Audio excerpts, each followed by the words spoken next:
Bem-vindo, bem-vinda aos Livros que Despertam, seu canal de audiolivros que inspiram, emocionam e acompanham seus dias.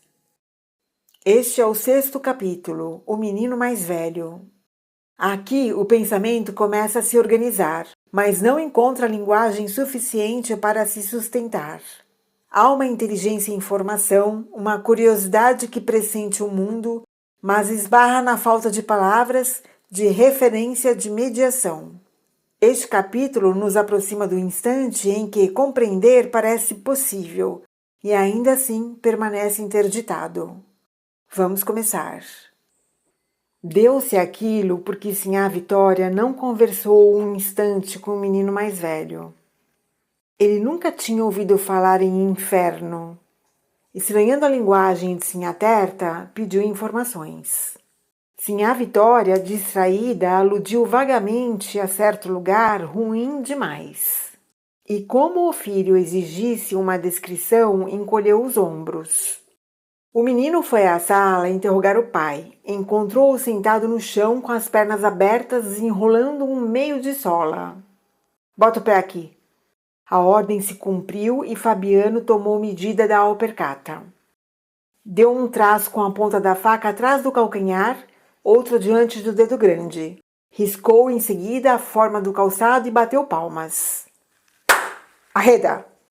O pequeno afastou-se um pouco, mas ficou por ali, rodando e timidamente arriscou a pergunta.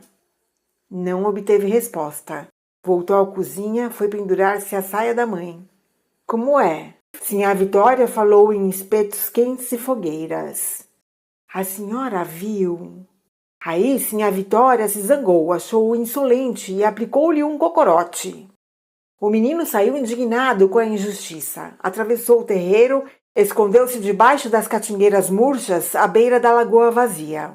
A cachorra-baleia acompanhou-o naquela hora difícil. Repousava junto à trempe, cochilando no calor à espera de um osso. Provavelmente não o receberia, mas acreditava nos ossos, e o torpor que embalava era doce. Mexia-se de longe em longe, punha na dona as pupilas negras onde a confiança brilhava.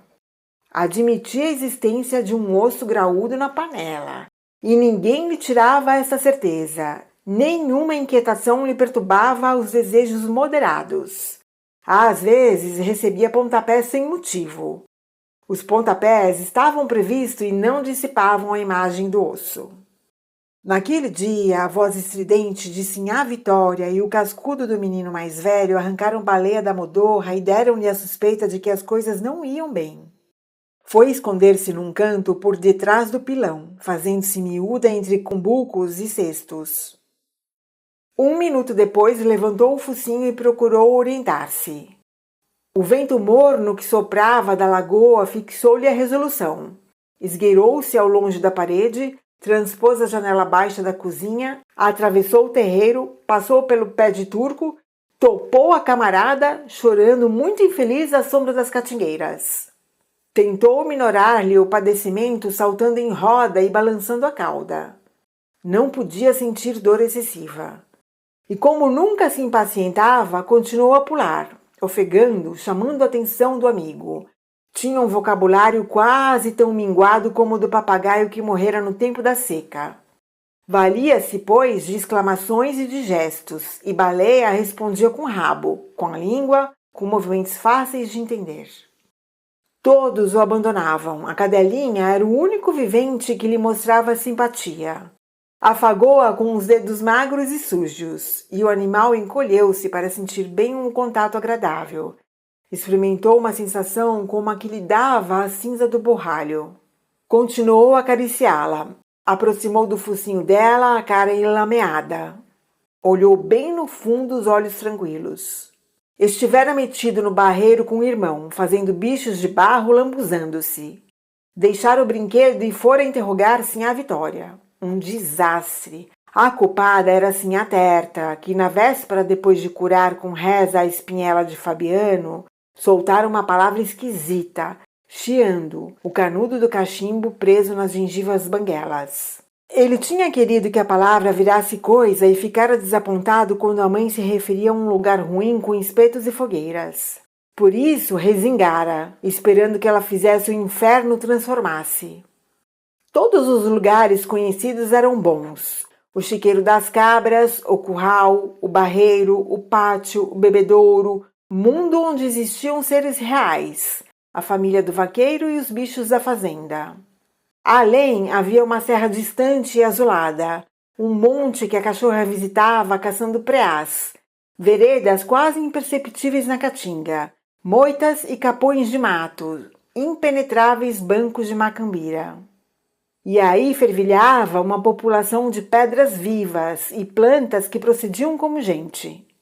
Esses mundos viviam em paz. Às vezes desapareciam as fronteiras. Habitantes dos dois lados entendiam-se perfeitamente e auxiliavam-se. Existiam sem dúvida em toda parte forças maléficas, mas essas forças eram sempre vencidas.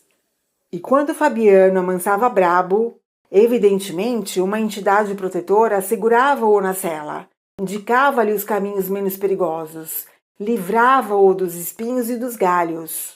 Nem sempre as relações entre as criaturas haviam sido amáveis. Antigamente os homens tinham fugido à toa, cansados e famintos. Sinhá Vitória, com o filho mais novo escanchado no quarto, equilibrava o baú de folha na cabeça. Fabiano levava no ombro a espingarda de pederneira. Baleia mostrava as costelas através do pelo escasso. Ele, o menino mais velho, caíra no chão que lhe torrava os pés. Escurecera de repente os chiques-chiques, e os mandacarus haviam desaparecido. Mal sentia as pancadas que Fabiano lhe dava com a bainha da faca de ponta. Naquele tempo o mundo era ruim, mas depois se consertara. Para bem dizer, as coisas ruins não tinham existido.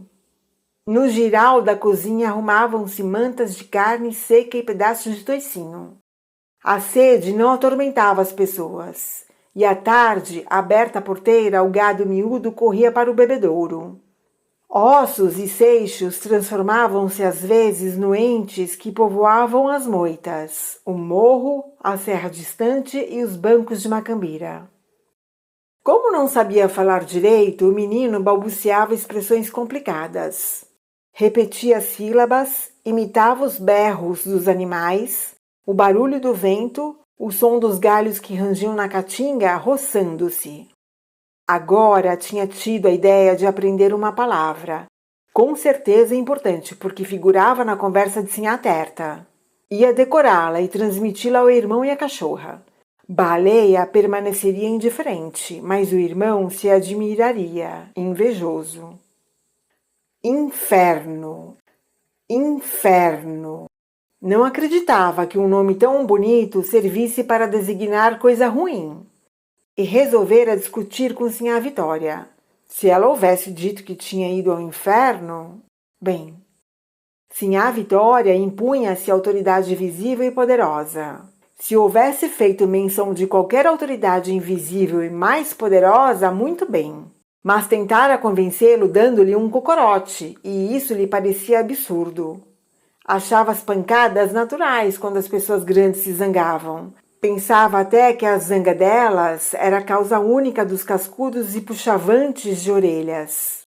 Esta convicção tornava-o desconfiado. Fazia-o observar os pais antes de se dirigir a eles. Animara-se a interrogar Sinhá Vitória porque ela estava bem disposta. Explicou isto à cachorrinha com abundância de gritos e gestos. Baleia detestava expansões violentas. Estirou as pernas, fechou os olhos e bocejou. Para ela, os pontapés eram fatos desagradáveis e necessários. Só tinha um meio de evitá-los, a fuga. Mas às vezes apanhavam-na de surpresa. Uma extremidade de alpercata batia-lhe no traseiro. Saía latindo e ia esconder-se no mato com desejo de morder canelas. Incapaz de realizar o desejo, aquietava-se. Efetivamente, a exaltação do amigo era desarrazoada. Tornou a estirar as pernas e bocejou de novo. Seria bom dormir.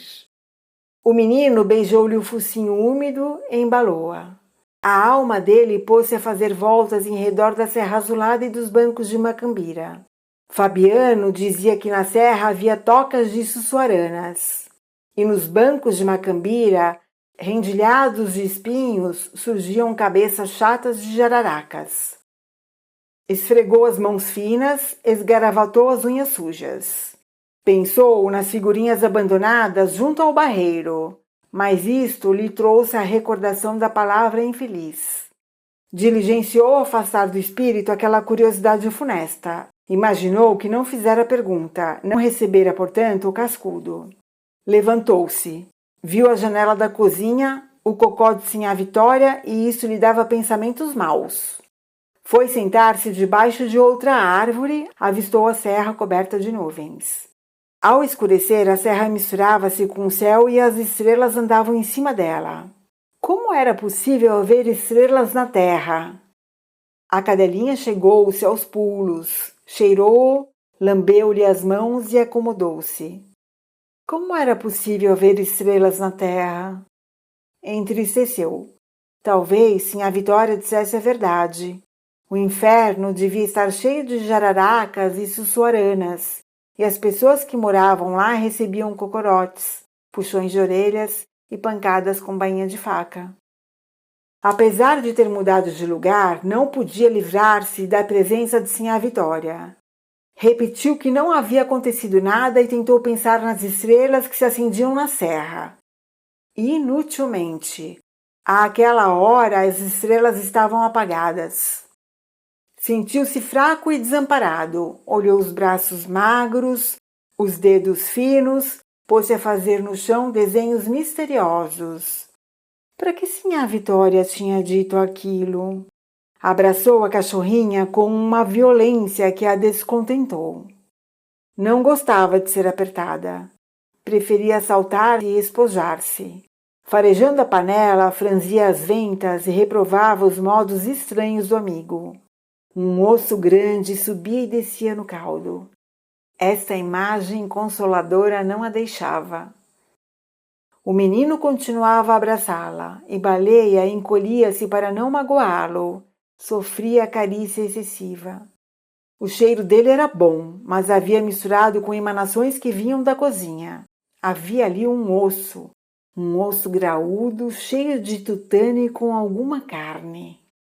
Aqui se encerra o capítulo. Seguimos para a reflexão.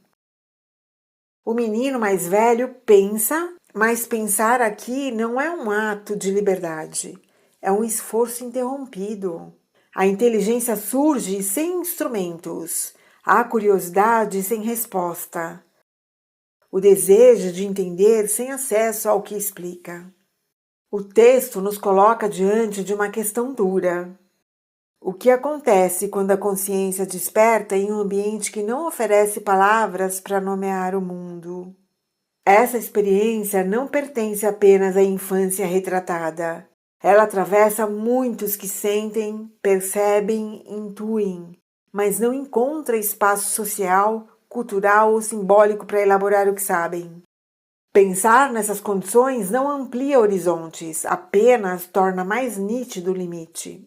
Talvez seja esse o desconforto mais profundo do capítulo, a percepção de que a inteligência sozinha não basta para transformar a vida. A sua participação ela é muito importante. Fique à vontade para compartilhar como este capítulo ressoou em você. E para acompanhar essa narração, não deixem de curtir e se inscrever no canal. Isso ajuda a manter este projeto ativo e levar a literatura a mais pessoas. Talvez você ainda não saiba, este canal também mantém o quadro Histórias Compartilhadas. Ele é um espaço para narrativas de relatos enviado pelo público.